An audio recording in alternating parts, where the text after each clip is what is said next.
Welcome back to your Friday night here on News Talk 1010 CFRB.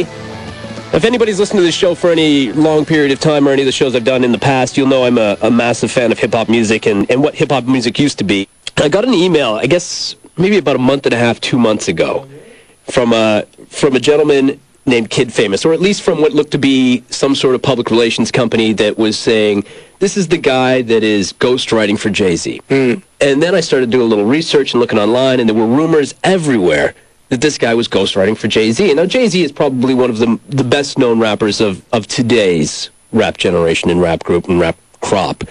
But I had to do a little bit more delving. And then I got more emails that this guy might be ghostwriting for guys like LL Cool J. And this guy might be writing for people like Ghostface Killer from the Wu-Tang Clan. And I'm thinking, I've got to meet this guy. So I got my producer to get on the phone. And sure enough, Kid Famous, a guy from here, here in the city of Toronto, is now sitting beside me.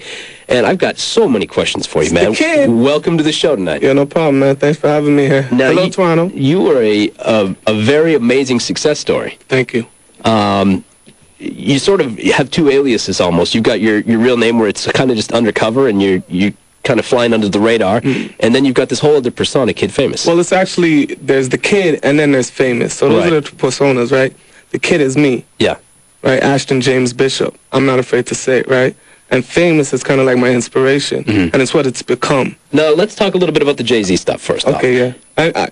I was expecting this, you know? You knew the question was coming, I heard it in the car, and I was like, thinking, okay, how am I I'm going to answer expecting this question? No, well, we know how we're going to answer this. It's like, more or less, it was something that we set up a year ago. Yeah. It was a YouTube video that me and my partner, we set up, and at that point, I just felt like I was really mad, because I'm like, yo, these dudes, I could write just as good as them. Like, it's not hard to write just as good as these guys. So what we did like a little video. We got my man Rinku on the video. No, wait a minute. You got to understand, that's a pretty big thing to say. But I don't think it is.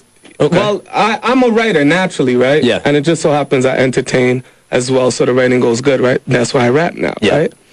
But I'm a writer in general, and I just feel that I could write as good as any MC that was out at that time, right? Like when you take in an artist, remember, I'm a character, right? Yeah. The Kid Famous. I mean, you got to check out the website, thekidfamous.com. Check it out right now. I'm a character, right?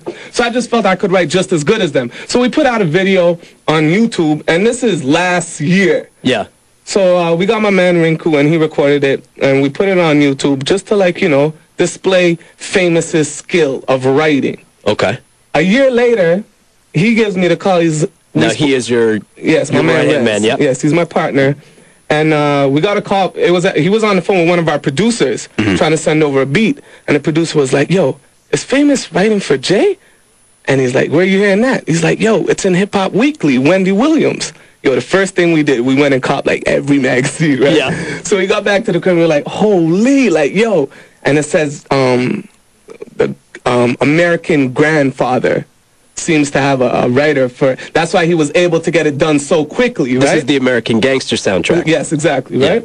So we were like, yo, this is crazy, and this is on a Friday, right? So already, like, my MySpace is going crazy. Yeah. Once again, thekidfamous.com, myspace.com/thekidfamous. I told you he was a good promoter, right? I'm telling you, that's what I do, right? But besides that, right? So Friday, Wendy Williams put the article out. Yeah. And on Monday, yo, I was sleeping. He gets a call, Cardinal Official, first call of the day. Who's huge. Yeah. Huge Canadian rapper. Boom. So, I you know, my eyes, I got the crust in my eye and everything, right? And then all I hear is my partner Red's like, oh, yeah, yo, that was something we posted up a year ago, right? So I'm like, yo, what's going on? So hangs up the phone. He's like, yo, Cardinal says there's something on All Hip Hop. Yo, we went on allhiphop.com, rumors. Boom. What do I see? Jay-Z's ghostwriter. Right? And I mean, to make a long story short, I am not writing for Jay-Z. I do write. Ghostwriting is a totally different business, you know? It's just getting in that character, writing for people, developing songs. But it's a whole different business, but I do not write for Jay-Z, although I could. Although you could. It's as easy as that. So if you need any written work, thekidfamous.com. Make sure you check me out, man. You're good. You're good. I'll give you that. Welcome back to the Ryan Doyle Show here on News Talk 1010 CFRB. Kid Famous is my guest. Thekidfamous.com. Oh, yeah. That's what you should call me now. Thekidfamous.com. I like that. It's a marketing machine you got going on. For sure. Well, call that for a reason. If you go to your website on the MySpace page, you've got pictures of you and everybody in the rap game. Man, yo, like, that's how I got the name Famous. Coming down here, and, you know, I would call my boys and be like, yo, you know, I'm chilling with Puffy. And it'll be like, yo, that's crazy, and I'll tell them the story, or I'm on the tour bus with Woo Kid. Yeah. You know, and it's just like crazy to me. So then when they hear it, they're like, oh, you famous now? And I was like, yeah, I'm famous. So why not use the name? Yeah, and I'll add the name. Where do you see yourself in the next few years? Oh, man. Like, there's two ways I see it. Because in Canada, I mean, there are guys like Cardinal, and they've blown up internationally. Yeah. You see yourself on that level? Oh, for sure. Well, the thing is, you see, I don't compare. I'm trying to be better than Jay. You know what I'm saying? That's Jay a pretty big goal, man. But you see, if you don't aim there, then it's like, say I aim there and I succeed halfway, then I'll be the greatest in Canada. Mm-hmm. But if I do succeed, I'll be greater than Jay. How important is money in this situation? I mean, money is what I live by. Mm-hmm. I mean, that's how I survive. Because there are a lot of people that have skills, and I'm not saying they have the same kind of skills that you do as far as writing rap and performing rap, but there are people out there with skills but might not have the marketing skills that you have or the money to put behind it. But I think that's know-how. Like, that whole marketing skills, like I said, I put work in. Like, I was interning at Universal Music. Mm-hmm. I was learning. I was watching people. You know, I got my foot in from Chevis. I got my foot in. I was watching people from there. I got a job at Sony BMG. I was working Tuesdays, Thursdays. I learned a lot from a lot of people in important places. I spoke to a lot of people. I took a lot in. You know, for 4 years straight, I just took everything in. Mm-hmm. And then I let it out.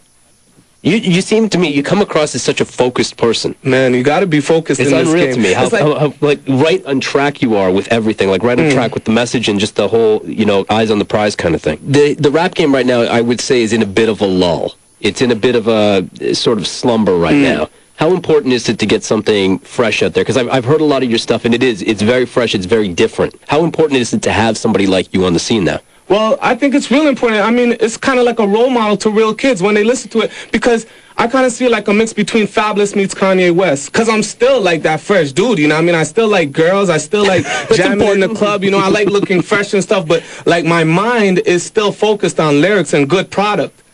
And like the industry doesn't have that right now, but it's the way that the industry is. The industry doesn't want to invest in projects like mine because it takes a lot of investment. Mm-hmm. As a label, it's like, why invest $1 million in Famous when this artist right here is very whack, is investing 30 in himself, and is making this much off of it? Let's just invest a bit more in him and take some of his money. And they have a better chance of succeeding with a whole bunch of trash artists than investing their money in a great artist, that the way the music is right now. Which might take a little bit more time and cost them personally. Exactly, but I think with my project, I mean, it's going to take the right person. There's going to be a smart person. The same way that Dre saw Eminem and saw the potential in it. Mm-hmm. You know, I put in work, and I feel that I'm a seasoned artist, and somebody will see that. They will see the marketing behind it and the way that I'm pushing it and the way that everything that I put out is like to a point, to a T, so you could actually relate to me. Let's talk a little bit about your writing. How often are you thinking about lyrics? Oh, man, it's like zone. I zone in, I zone out. Yeah. I zone in. I could be driving, and then I just, boom, I hear the beat, and I think about something. I pull over, I got my two-way. All goes on my two-way. Flips out, boom, done. I write it. Like, once I get in the zone, it's over. And you freestyle too, right? Oh, well, I don't freestyle.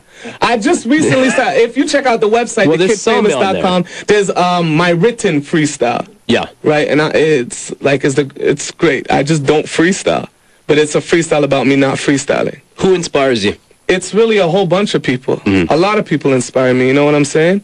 Like, anybody who has hunger inspires me. If I see a 10-year-old, you know, dancing and like giving their heart on the stage, that inspires me. It's like, yo, if he's 10 and he could do that on stage in front of those people, I should be able to do it. Right. Like, everybody inspires me. I mean, there's the artist, Kanye West inspires me because I think he gives his 100% into his music. A dude like Jay-Z inspires me because he was kind of in my situation. Nobody wanted to take him in, so he created his own, and look where he is now. You know, so that inspires me for sure, that there is movie. Even Cardinal Official inspires me. He was actually the artist that I looked at, because what a lot of artists don't do, they don't learn. They don't learn. Like, I mean, there's a reason that artists don't succeed.